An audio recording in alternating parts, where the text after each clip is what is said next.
ஸ்ரீ காளிமாதா ஜோதிடம் உலக புகழ்பெற்ற ஜோதிடர் பண்டித் மகாராஜா. காதல், கல்யாணம், உத்தியோகம், வியாபாரம், கல்வி, குழந்தை பாக்கியம் மற்றும் மந்திர சூனிய பிரச்சனைகளுக்கு நிரந்தர தீர்வு. வணக்கம். செய்திவீச்சு உங்களை வரவேற்றுக் கொள்கிறது. இன்றைய செய்திவீச்சில் உள்ளூர் மற்றும் உலக நிலவரங்கள் கலவையாக காத்திருக்கின்றன.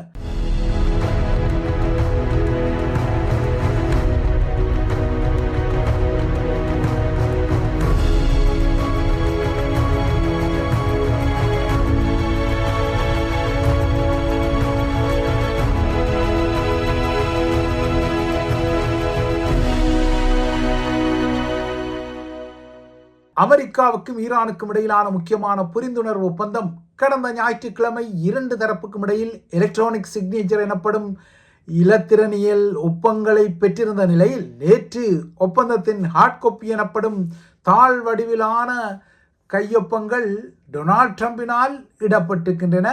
அதேபோல ஈரானிய அரசு தலைவரும் இந்த தாளில் ஒப்பமிட்டிருக்கின்றார்.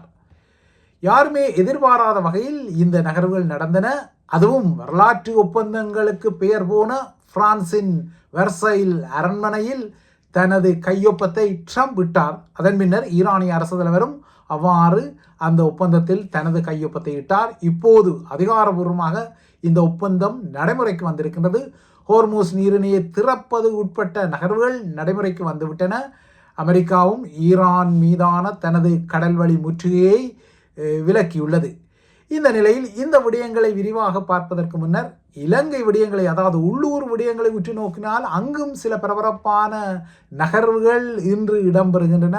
அதில் முதலாவது நகர்வாக ஈஸ்டர் குண்டு தாக்குதல் சதிகளுக்கு பின்னால் உள்ள விடயங்கள் தொடர்பான விசாரணைகளுக்காக தான் கைது செய்யப்படக்கூடும் என்ற அச்சத்துக்கு ஆளாகியுள்ள முன்னாள் அரசு தலைவரான கோட்டாபாய ராஜபக்ச அவ்வாறான கைது நகர்வை தடுக்க கோரி தாக்கல் செய்த மனு இன்று ஸ்ரீலங்காவின் மேன்முறையீட்டு நீதிமன்றத்தில் விசாரணைக்கு வருகின்றது. ஆகையால் இந்த விசாரணையின் முடிவு என்னவாக இருக்கும் என்பது பரபரப்புக்குரிய ஒரு விடயம். இந்த பதிவு பதியப்படும் போது அந்த முடிவுகள் வரவில்லை என்பதால் இந்த முடிவுகளை நீங்கள் செய்திகளின் வாயிலாக அறிந்து கொள்ள முடியும். நேற்று இந்த மனு விசாரணைக்கு எடுத்துக்கொள்ளப்பட்ட போதும் இன்றுதான் அது விரிவான விசாரணைகளுக்கு உள்ளாக்கப்படுகின்றது.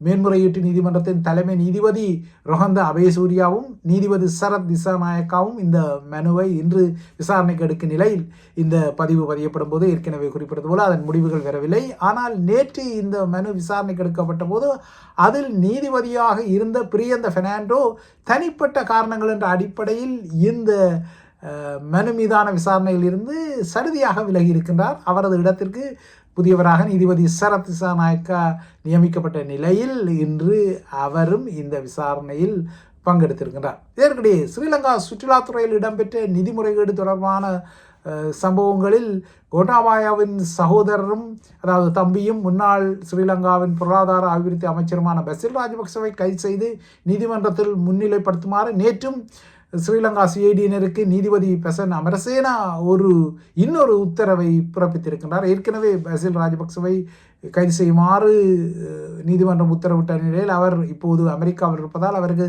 சர்வதேச பிடியாணை பிறப்பிக்கப்படலாம் என எதிர்பார்க்கப்பட்ட நிலையில் நேற்று மீண்டும் நீதிமன்றம் பசிலை கைது செய்யுமாறு சிஐடியினருக்கு அழுத்தம் கொடுத்திருக்கின்றது. இப்போது இந்த விடயத்தில் ஸ்ரீலங்கா சிஐடியினர் நீதிமன்ற அழுத்தங்களுக்கு உள்ளாகிக் கொள்வதால் பசில் விடயத்தில் அவர்கள் ஒரு முடிவை எடுக்கத்தான் வேண்டும்.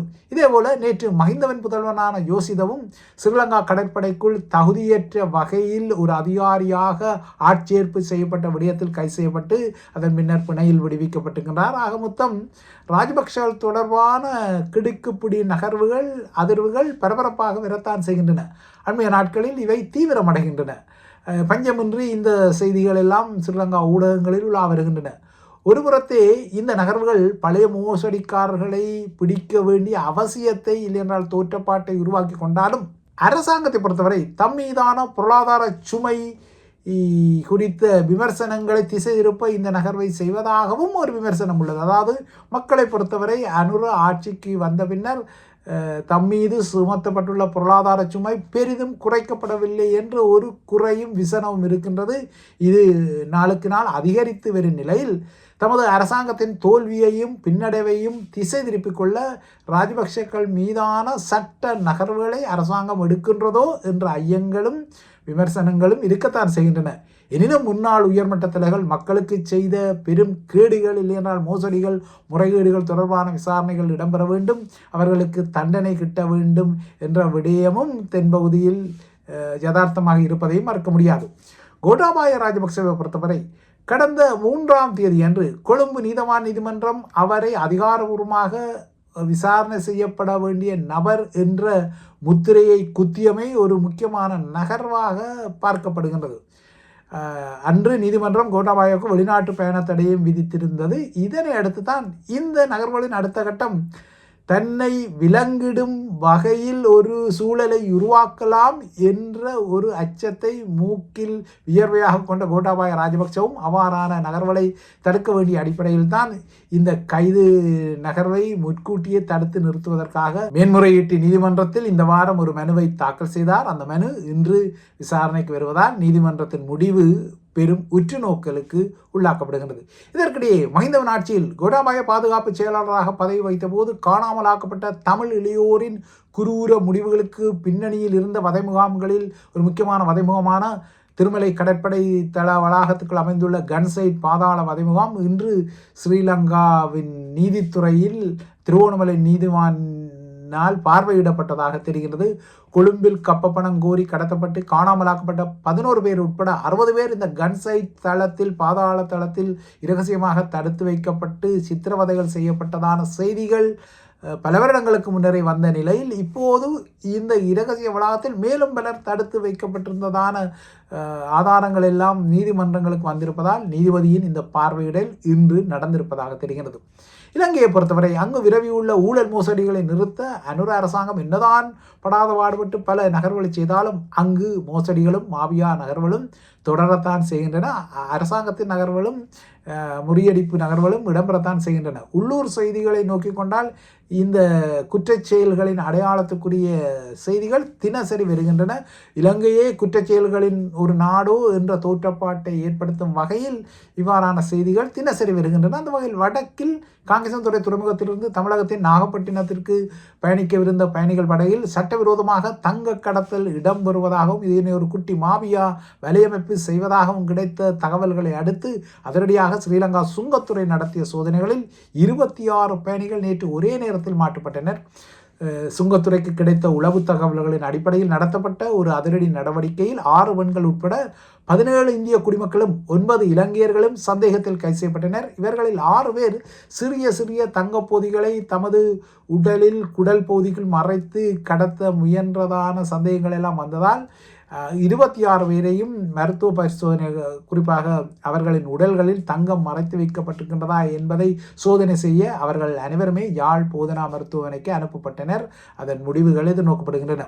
யாழில் இந்த நகர்வு நடக்க தெற்கில் தூள்குமாரி அல்லது குடுகுமாரி எனப்படும் நிலந்தி பெரேரா என்ற மாபியா குயினின் கோடி மதிப்பிலான ஒரு சொகுசு வீடு அரசு தரப்பால் அதிரடியாக கைப்பற்றப்பட்டிருக்கிறது. போதைப்பொருள் கடத்தல் குற்றச்சாட்டில் தற்போது உள்ளே உள்ள இந்த தூள்குமாரி அதாவது நிலந்தி தனது போதை வணிகம் மூலம் சம்பாதித்த சொத்துக்களில் ஒன்றாக இந்த ஆடம்பர சொகுசு வீடு இருந்த நிலையில் அது தற்போது அரசாங்கத்தால் கையகப்படுத்தப்பட்டிருக்கின்றது. அதனை விற்று கிடைக்கும் பணம் ஸ்ரீலங்கா திரசேரியில் வைப்பிலிடப்படலாம் என எதிர்பார்க்கப்படுகின்றது. இந்த நிலையில் இவை இலங்கை செய்திகளாக இருக்கின்றன. அடுத்து அமெரிக்காவுக்கும் ஈரானுக்கும் இடையிலான முக்கியமான புரிந்துணர்வு ஒப்பந்தம் நாளை சுவிஸில் நேரடியாக கைச்சாத்திடப்படும் என்ற ஒரு எதிர்பார்ப்பு நிலவி இருக்க திடீரென நேற்று வரலாறு ஒப்பந்தங்களின் கைச்சாத்திட நிகழ்வுகளுக்கு பேர் போன பிரான்சின் வேர்சை அரண்மனையில் ட்ரம்ப் ஒரு அசாதாரண நகர்வை செய்து இந்த ஒப்பந்தத்தில் ஒப்பமிட்டிருக்கின்றார். அதாவது ஒப்பந்த தாள்களில் ஒப்பமிட்டிருக்கின்றார். அதன் பின்னர் ஈரானிய அரசு தலைவர் மசூத் பெசக்கினம் அவ்வாறு இந்த ஒப்பந்தத்தில் ஒப்பமிட்டார். இப்போது அதிகாரபூர்வமாக ஏற்கனவே கூறப்பட்டது போல ஹோர்மோஸ் நீரிணை திறக்கப்பட்டது உட்பட்ட நகர்வுகள் நடைமுறையில் உள்ளன.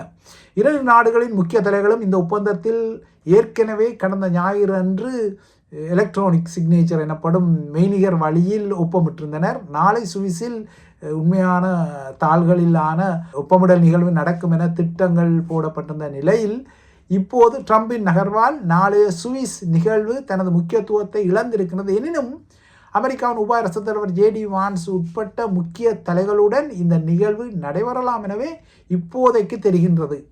கடந்த ஞாயிற்றுக்கிழமை அன்று ட்ரம்ப்பும் வான்ஸும் இந்த எலக்ட்ரானிக் சிக்னேச்சரை செய்த நிலையில் தான் நேற்று வெர்சைல் அரண்மனையில் ட்ரம்ப் யாருமே எதிர்பாராத வகையில் அசாதாரணமாக இந்த ஒப்பந்தத்தில் ஒப்பமிட்டார். நேற்று மாலை சுவிஸ் பிரெஞ்சு எல்லை பகுதியான எவியானில் G7 உச்சி மாநாடு நடைபெற்று முடிந்த பின்னர் பிரான்ஸ் அரசு தலைவர் இமானுவேல் மேக்ரன் ட்ரம்புக்கு விடுத்த ஒரு சிறப்பு அழைப்பின் அடிப்படையில் அவர் பிரான்சுக்கு சென்றார். குறிப்பாக வெர்சை அரண்மனைக்கு சென்றார்.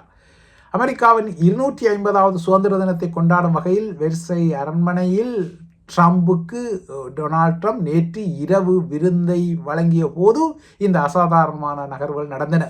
பொதுவாக இவ்வாறான விருந்துகள் இரவு 10 மணிக்கு மேல் நடப்பதில்லை. ஆனால் நேற்று மிக தாமதமாக அந்த விருந்து நடந்தபோதே அசாதாரணமான நகர்வுகளுக்கான சாத்தியக்கூறுகள் தெரிந்தன.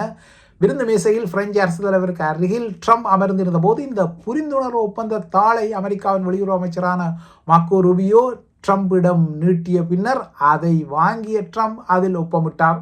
ட்ரம்ப் இந்த ஒப்பந்தத்தில் கையெழுத்திட்டதும் பிராவோ என பிரெஞ்சு அரசு தலைவர் மேக்ரன் வியந்து பாராட்டி கரகோஷம் செய்தார்.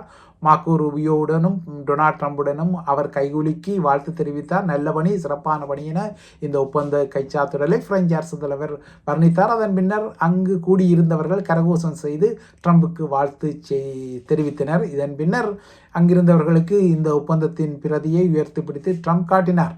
லெபனான் விவகாரத்தை உள்ளடக்கிய இந்த புரிந்துணர்வு ஒப்பந்தத்தில் ட்ரம்ப் ஒப்பமிட்டதாக வெள்ளை மாளிகை அதன் பின்னர் ஒரு காணொளியை வெளியிட்டு இந்த செய்தியை இந்த நகர்வை உறுதிப்படுத்தியது. அதன் பின்னர் வெஸ்டை அரண்மனையிலிருந்து 3 மணி நேர செலவழிப்புக்கு பின்னர் இன்று அதிகாலை 1 மணிக்கு கிளம்பிய ட்ரம்ப் அங்கு காத்திருந்த செய்தியாளர்களிடம் ஒப்பந்தத்தில் தான் ஒப்பமிட்டதாக கூறியிருந்தார். இதன் பின்னர் அவர் அமெரிக்காவுக்கு தற்போது பயணிப்பதாக செய்திகள் கூறுகின்றன. இப்போது ஒப்பந்தம் கைச்சாத்திடப்பட்டதால் ஹோர்மூஸ் உடனடியாக திறக்கப்பட்டிருக்கின்றது என்றும் ஈரானிய துறைமுகங்கள் மீதான அமெரிக்காவின் முற்றுகை உடனடியாக முடிவுக்கு வந்திருக்கின்றது என்றும் பாகிஸ்தான் பிரதமர் ஷெபாப் ஷெரீப் இன்று காலை அறிவித்திருக்கின்றார். இப்போது இறுதி ஒப்பந்தத்தை எட்டுவதற்கான 60 நாள் பேச்சுவார்த்தை காலம் நடைமுறைக்கு வந்துள்ளது. இந்த ஒப்பந்தம் இறுதியான ஒப்பந்தம் அல்ல என்பதும் உங்களுக்கு தெரியக்கூடிய ஒரு விடயம். பல நூற்றாண்டுகளாகவே போர்கள் அல்லது பிராந்திய தகராறுகளை முடிவுக்கு கொண்டு வரும் பல வரலாற்று ஒப்பந்தங்கள் இந்த வெர்சைல் அரண்மனையில் தான் ஒப்பமிடப்பட்டிருக்கின்றன. அமெரிக்காவின் உள்நாட்டு போரின் முடிவில் அமெரிக்க சுதந்திர பிரகடன ஒப்பந்தமும் வெர்சைல் அரண்மனையில் தான் செய்யப்பட்டது. நேற்று ட்ரம்ப் ஒப்பமிட்ட இதே அரண்மனையில் தான் 107 ஆண்டுகளுக்கு முன்னர், குறிப்பாக 1919ஆம் ஆண்டில் 1ஆம் உலகப் போரை அதிகாரபூர்வமாக முடிவுக்கு கொண்டு வரும் ஒப்பந்தம் இதே ஜூன் மாதம் செய்யப்பட்டது. ஜூன் 28ஆம் தேதி அன்று அப்போதைய அமெரிக்க அரசு தலைவர் வோல்ட்ரோ வில்சன் அமெரிக்காவின் முக்கிய பங்காளி நாடுகளாக அப்போது இந்த 1ஆம் உலகப் போரில் போரிட்ட பிரான்ஸ் மற்றும் பிரித்தானியாவுடன் இணைந்து அவர் இந்த ஒப்பந்தத்தை செய்தார். இந்த ஒப்பந்தத்தின் விதிகள் ஜெர்மனிக்கும் அதன் பங்காளி நாடுகளுக்கும் பெரும் அடியாக இருந்ததாக கருதப்பட்டதால் தான் இந்த ஒப்பந்தம் தோல்வியடைந்து 2ஆம் உலகப் போர் வெடித்தது. அந்த வரலாறு உங்களுக்கு தெரிந்த வரலாறு. நேற்று ட்ரம்ப் இதே வெர்சைல் அரண்மனையில் இட்ட இந்த ஒப்பம் ஈரானுடன் அமெரிக்காவுக்குள்ள வரலாற்று பகைமையை முடிக்க எவ்வாறாக உதவி செய்ய போகின்றது, இல்லை என்றால் இது எவ்வாறு அமெரிக்க ஈரானிய உறவுகளின் வரலாற்றை மாற்றப் போகின்றது என்பது இப்போது சுவாரஸ்யத்துக்குரிய விடயமாக இருக்கின்றது. அது சரி, இப்போது இந்த ஒப்பந்தத்தில் என்ன விடயங்கள் உள்ளன, அதில் எந்த அம்சங்கள் ஈரானிடம் ட்ரம்ப் சிக்கிய பாணியை வெளிப்படுத்திக் கொள்கின்றன என்ற விடயங்கள் காத்திருக்கின்றன. அவை யாவுமே மிக்ஸ் அண்ட் மேட்ச் பதிவில் காத்திருக்கின்றன. அந்த பதிவையும் தவற விடாதீர்கள். இந்த ஒப்பந்தத்தின் விடயங்கள் இல்லையென்றால் அம்சங்கள் குறித்து மிக்ஸ் அண்ட் மேட்சில் பார்க்கலாம். இவைதான் செய்தி வீச்சில் முக்கிய விடயங்கள். மீண்டும் ஒரு செய்தி வீச்சில் சந்திக்கலாம். நன்றி, வணக்கம்.